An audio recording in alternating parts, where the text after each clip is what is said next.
Sir మీ పేరు? త్రినాథ్ అండి. Sir ఇప్పుడు 4 సంవత్సరాలు జగన్మోహన్ రెడ్డి పరిపాలన చూసారు. ఎలా అనిపించింది మీకు? అస్సలు బాగోలేదండి. ఇంటింటికి అన్ని పథకాలు అందిస్తున్నాం అంటున్నారు. అన్నీ వాళ్ళకే అందుతున్నాయండి, అందరికైతే అందలేదు. ఈ పరిపాలన అస్సలు బాగోలేదండి. గ్యారంటీగా దిగిపోవడం పక్కా. ఈ 3 పార్టీలు ఒకటి దించడానికి సిద్ధంగా ఉన్నారు. 2 నెలలు వెయిట్ చేస్తే చాలండి, అసలు రిజల్ట్ వస్తుంది. అప్పుడు అందరికీ తెలుస్తుంది. ఇది అసలు విషయం. అసలు వైజాగ్ బాగుపడడానికి కారణమే జగన్మోహన్ రెడ్డి అంటున్నారు. ఏమీ లేదండి, చెడిపోవడానికి కారణం కొండలు గిండలు అన్నీ ఏవి కూడా ఉంచడం లేదు. ఆయన తవ్వి వదిలేస్తాండి. కాబట్టి 3 రాజధానుల మాటే ఉట్టిది. ఆయన ఏదో చెప్పుకుంటాండి ఈ ఏరియా డెవలప్ అయితే మనకి ఇక్కడ ఓటింగ్ పడుతుందని ఆలోచనతో తప్ప ఏమీ లేదు. పరిపాలన అస్సలు ఏం బాగోలేదండి. చాలా ఇబ్బంది పడుతుంటండి జనాలు. ఇన్నాళ్ళు 10,000 రూపాయలు నెలకు తెచ్చుకున్నా సరే 2,000 3,000 వెనక్కి వేసుకుంటారండి. 10,000కి మరొక 5,000 రూపాయలు జత అయిపోతుందండి అప్పు. అస్సలు బాగోలేదు సార్ ఈ పరిపాలన. ఇంతకుముందు పరిపాలన ఏ విధంగా ఉన్నింది? పర్వాలేదండి, హ్యాపీగా అలా వెళ్ళిపోయిందండి. మరీ ఇబ్బంది లేకుండా వెళ్ళిపోయిందండి. డెవలప్మెంట్ అనేసి చెప్పలేం కానీ పర్వాలేదు. అస్సలు జీరో డెవలప్మెంట్ అండి. గెలిస్తే ఇంకా అసలు సుఖం లేదండి. మాస్ అని బతకలేరండి అసలు. మెయిన్ మీ ఊరికి రోడ్లు అన్ని తీసుకొచ్చారా ఈ ప్రభుత్వంలో? ఏం లేదండి, ఆ పాత రోడ్లేనండి. అవే బోళ్ళండి, గుంటలు గింటలు అన్నీ పడిపోయి ఉన్నాయండి. ఏ రోడ్లు ఏటి వేయలేదండి. ఏం అసలు బాగాలేదు. నెక్స్ట్ ప్రభుత్వం చేంజ్ అయితే డెవలప్మెంట్ ఉంటుందా? ఉండొచ్చండి. నిరుద్యోగ సమస్య తగ్గుతుందండి. కాలేజీ పిల్లలు ఉన్నారంటే వాళ్ళకి ఉద్యోగాలు లేక ఎంతోమంది బాధపడుతుంటారండి. వాళ్ళకి ఈ ఉద్యోగాలు లేక ఈ 5,000కి 10,000కి ఎక్కడో జాయిన్ అవుతుంటారండి. ఈ నుంచేపు జాబులు అంటే అలా వాలంటీర్సే కనిపిస్తారు తప్ప ఎక్కడ ఏ జాబులు ఏటి లేవండి. బయటికి చెప్పుకోవడం మిగులుతుందండి ఇదంతాను. అదండి. నెక్స్ట్ ప్రభుత్వం చేంజ్ అయితే ఐటీ పరంగా డెవలప్మెంట్ ఉంటుందా? తప్పనిసరిగా అవుద్దండి. చంద్రబాబు నాయుడులో అది ఒకటి ఉంటుందండి. ఐటీ అంటేనే చాలండి ముందుకు తీసుకెళ్తాడండి. ఎందుకు అంత కాన్ఫిడెంట్ గా చెప్తున్నారు? ఆయనకి మేధావండి. వేరే దేశంలో కంపెనీ నుంచి మాట్లాడే శక్తి ఆయనకు ఉందండి. వీళ్ళకి ఎవరికి లేదండి. వీళ్ళు ఎంతవరకేనండి. వీళ్ళు ఎక్కడికి వెళ్ళి రాలేరు, మాట్లాడలేరు, కంపెనీస్ తేలేరు. వచ్చిన కంపెనీలు మళ్ళీ వెనక్కి వెళ్ళిపోతున్నాయండి. అస్సలు ఏం లేదండి ఇక్కడ. ఈ నియోజకవర్గంలో గెట్ ఎమ్మెల్యే ఎవరు అనుకుంటున్నారు? గట్టి ఎమ్మెల్యేలు ఉండాలి. లాస్ట్ టైం అందరూ గెలిచారండి. అదే లాస్ట్ టైం గెలిచిన వాళ్ళు ఈసారి గెలరండి. అంతే తేడా. గట్టి ఎమ్మెల్యే అంటే అందరూ గట్టి ఎమ్మెల్యేలు లాస్ట్ టైం గెలిచారు. వాళ్ళందరూ గట్టి ఎమ్మెల్యేల కింద లెక్క. ఇప్పుడు పోతాండ్రు వాళ్ళు. మరి ఇంకా ఏ ఎమ్మెల్యేలు అనుకోవాలి? ఓడిపోయిన ఎమ్మెల్యేలు అనుకోవాలి. అంతకంటే ఇంకేట్లేదు. సరే, ఇప్పుడు టీడీపీ తరపు నుంచి భరత్ గారు నిలబడుతున్నారు ఎంపీగా. ఆయన గురించి మీ అభిప్రాయం? టీడీపీ తరపు నుంచి ఎవరు నిలబడినా గెలుస్తారండి. ఎంపీకి ఓటు, ఎమ్మెల్యేకి ఓటు వేయడానికి జనాలు సిద్ధంగా ఉన్నారండి. మరి ఆ మాత్రం పార్టీని వదులుకొని వైసీపీని వదులుకొని మరీ వేసారు కదండి. ఓట్ ఆఫ్ మెజార్టీ అయితే తప్పనిసరిగా టీడీపీ వస్తుందండి. ఓవరాల్గా అంతా వస్తుందండి. హాయ్ సార్, మీ పేరు? రామనాయుడు సార్, ఏ నియోజకవర్గం సార్? భీమిలి నియోజకవర్గం, ఏ ఊరు సార్? జగరాజపాలెం. సార్, ఇప్పుడు 5 సంవత్సరాలు జగన్మోహన్ రెడ్డి పరిపాలన చూశారు. ఎలా అనిపిస్తుంది మీకు? ఎలాగ అనిపిస్తుంది? సంక్షేమ పథకాలు కొందరికి అందుతాయి, కొందరికి అందలేదు.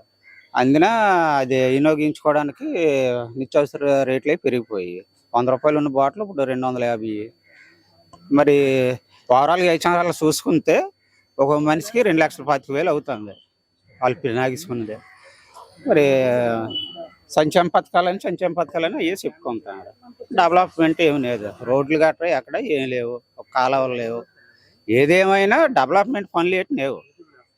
డబ్బులు వేసినంత వరకు అవి అలాగ నిత్యావసరాలు పెరుగుతుంటే అలాగా ఖర్చు చెప్తాను, ఇంకా చేతి డబ్బులు పెట్టుకోవాల్సి వస్తుంది. అయితే జగన్మోహన్ రెడ్డి నా వల్లే డెవలప్ అయింది వైజాగ్ అంటున్నారు.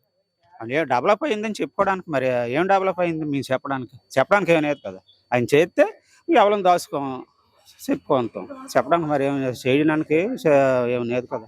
అయితే ధైర్యంగా మీ ఇంట్లో మంచి జరిగితేనే నాకు ఓటేయండి అంటున్నాడు. అవును, నేను మద్య నిషేధం మొత్తం బ్యాన్ చేస్తే ఓట్లకు వస్తాం అన్నారు. తీసినారే మామూలుగా అలాగే ఉంది కదా. మరి 10 సంవత్సరాలకు 20 సంవత్సరాలు తాకట్టు పెట్టారు. ఎంఆర్ వైప్స్లు ఈ కలెక్టర్ వైప్స్లు అన్నీ తాకట్టు పెట్టిస్తున్నారు అని. మరి అంత ఆర్థిక పరిస్థితుల్లోనే ఉంది. మరి ఇంకేముంది చెప్పుకోవడానికి. చంద్రబాబు నాయుడు గారి ప్రభుత్వం ఎలా పనిచేసింది? చంద్రబాబు నాయుడు ప్రభుత్వం అంటే అప్పుడు బాగానే ఉంది. ఉమ్మడి రాష్ట్రం ఉండగా ఈడిపోయినప్పుడు రాజధాని పెట్టినారు. కొంతవరకు 5 సంవత్సరాలు కొంత 80% కట్టారు, ఒక 20% ఉండిపోయింది. ఈయన మరి అందులోనే అడిగే పెట్టలేదు. ఇప్పుడు జగన్ గారు ఎక్కడికి వెళ్ళి తార్పంలో కొట్టుకొని బార్గెట్లో వేసుకొని దొంగనగా వెళ్తాడు. యథార్థంగా ఆడికి వెళ్ళలేదు కదా. ఈ చెట్లు నరికేయడం ఇవన్నీ చేస్తారా. చంద్రబాబు ఉన్నట్లంటే ఈ పచ్చదనం బాగుంటుంది, చెట్లు పెంచారు. కొంతమంది ఉపాధి ఉండేది. అది నీళ్ళు వేయడం అవి వేయడం చేయడం. ఆయన గెలిస్తే డెవలప్మెంట్ ఉంటదా ఈసారి? సీనియర్ కాబట్టి డెవలప్మెంట్ చేస్తారని ఆశిస్తాను. చేస్తారు ఆయన వస్తే. ఇప్పుడు ఆయన వస్తే యువతకు ఉద్యోగాలు రాగలరా?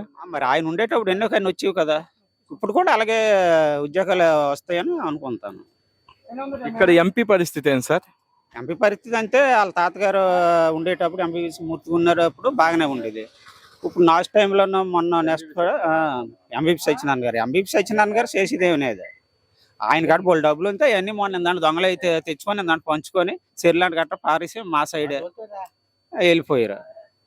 మరి అదే డెవలప్మెంట్. ఆయన ఎక్కడున్నా కాంట్రాక్ట్ వర్క్లు అవి చేసుకొని చెందుకొని ఆయన పాపం గడుపుకుంటున్నారు. ఇప్పుడు భరత్ గారు నిలబడుతున్నారు కదా, ఆయన గెలుస్తారా? భరత్ గారు గెలుస్తారు. మొన్న లాస్ట్ టైము తక్కువలో అయిపోయారు, ఈసారి గెలిస్తే తప్పకుండా గెలుస్తారు. కూటమి ఒకటి ఏర్పడ్డది, మరి ఇప్పుడు బంపర్ మెజారిటీ గెలుస్తారు. ఆయన గెలిస్తే పార్లమెంట్ లో మీ సమస్యలు తీర్చగలరా? తీరుస్తారు. మరి చదువుకున్న ఆయన కుర్రోడు ఇప్పుడు కాబట్టి చేస్తారు. అప్పుడు వాళ్ళ తాతగారు కూడా మా నియోజకవర్గం డెవలప్మెంట్ అయింది, ఊరూరు తిరుగుతుండారు.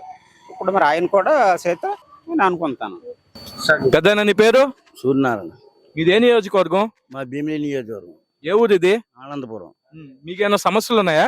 మాకు సమస్యలు ఏమున్నాయా, రోడ్లు లేవు ఏటి లేవు, అలా చూసుకొని ఉన్నాం. ఇలాగన ఈ 5 సంవత్సరాలు జగన్మోహన్ రెడ్డి పరిపాలన ఏ విధంగా అనిపించింది మీకు? ఏమీ లేదు. 3,000 పెంచినా 3,000 పెంచినా అన్నట్టు 250 అలాగే 4 సంవత్సరాలు పెంచుకొచ్చినాడు. నిన్నతో 3,000 ఇస్తాడు. అది అయితే మీకు రోడ్లు అన్ని తీసుకొచ్చిన జగన్మోహన్ రెడ్డి ప్రభుత్వంలోనే అని చెప్తున్నారు. రోడ్లు ఏమన్నా మాకు అప్పుడు టీడీపీ గవర్నమెంట్ ఎత్తాడు రోడ్లు. ఇప్పుడు ఈ మధ్యన మాకు రోడ్లు లేవు ఎట్టి లేవు, కాలాలు లేవు, సరే నీరు సౌకర్యం లేదు, ఇంటింటి పంపులు అనరు, ఏ పంపులు లేవు. సంక్షేమం అన్ని అందుతున్నాయా మీకు? సంచాములు ఏమి సంచాములు అందినోళ్ళకి అంతనే అందనోళ్ళకి లేవు.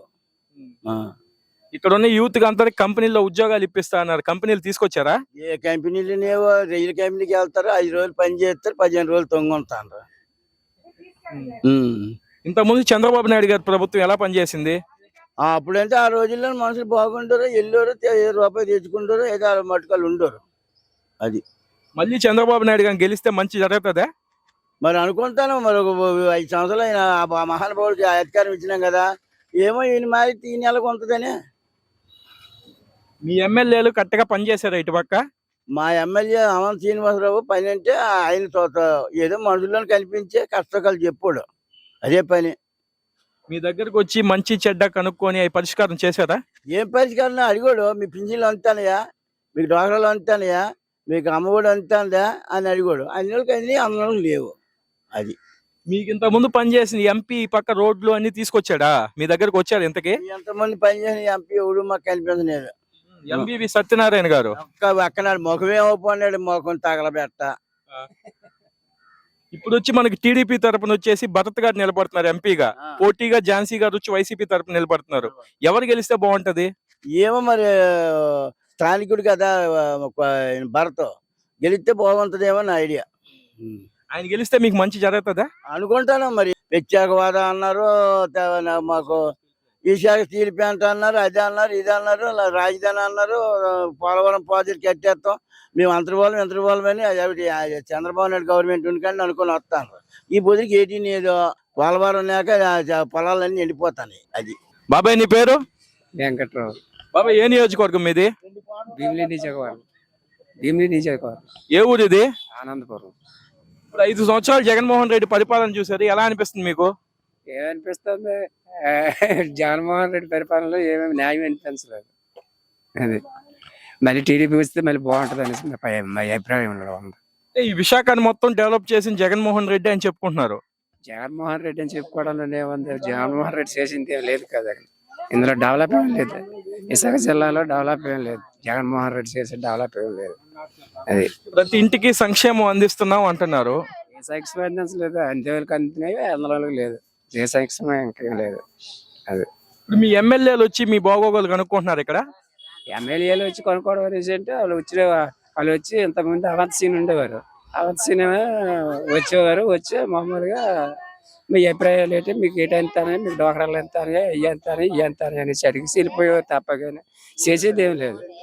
అది ఇప్పుడు వచ్చిన ఎమ్మెల్యేల గురించి ఏం చెప్తారు? ఎవరు గెలుస్తారు అనుకుంటున్నారు? టీడీపీ ఎమ్మెల్యే గెలిస్తే బాగుంటది అనుకుంటాం, గంటా శ్రీనివాసరావు. ఆయన గెలిస్తే మీకు రోడ్లు అన్ని తీసుకొస్తారా? తీసుకొస్తారని మరి మాకు దిమ్మ ఉంది. అప్పుడు ఆ ప్రభుత్వంలో జరగలేదు, ఈ ప్రభుత్వంలో జరిగితే అనేసి ఆమె ఉందన్నమాట. నెక్స్ట్ ప్రభుత్వం మారితే డెవలప్మెంట్ ఉంటది ఐటీ పరంగా అనేది మా నమ్మకాలు. అది ఉద్యోగాలు పిల్లలకి అన్ని తీసుకొస్తారా? అన్ని తీసుకొస్తారనేసి. ఇప్పుడు చాలా మంది నిరుద్యోగులు ఉన్నారు, చదువుకున్న వాళ్ళు కూడా ఉన్నారు. ఇదిగో ఉద్యోగాలు అన్నారు, ఇదిగో ఉద్యోగాలు అన్నారు, ఇదిగో కంపెనీలు, ఇదిగో ఫ్యాక్టరీలు అన్నారు. ఏమీ లేదు, ఎవరికి ఏం జరగలేదు. అది ఇప్పుడు టీడీపీ తరపు నుంచి మన భరత్ గారు ఎంపీ గారిని పోటీ చేస్తున్నారు, ఆయన గెలుస్తారా? గెలుస్తారని నమ్మకం ఉంది మాకు. అదే ఆయన గెలిస్తే మంచి జరుగుతుందా? జరుగుతుంది అనేసి ధీమాగా ఉన్నాం. అయితే బొత్స ఝాన్సీ గారు కానీ నేనే గెలుస్తా అంటున్నారా? ఛాన్స్ గారికి గెలిస్తే మళ్ళీ మామూలు అయిపోతుంది, మళ్ళీ విశాఖ జిల్లా మళ్ళీ మామూలు. అది మొత్తం ఇక ఏకంగా అమ్మకాలు అవుతాయి. అంత తప్ప మరి ఇంకేం జరిగితే ఏముండదు. ఇప్పుడు భరత్ గారు కానీ గెలిచి పార్లమెంట్ గెలిస్తే ఈ విశాఖ స్టీల్ ప్లాంట్ ని ప్రైవేట్ కాకుండా మార్చగలరా? మారుతారనేసి మా ప్రజల హామీ. అది ప్రజల ధీమా పడడం అదే.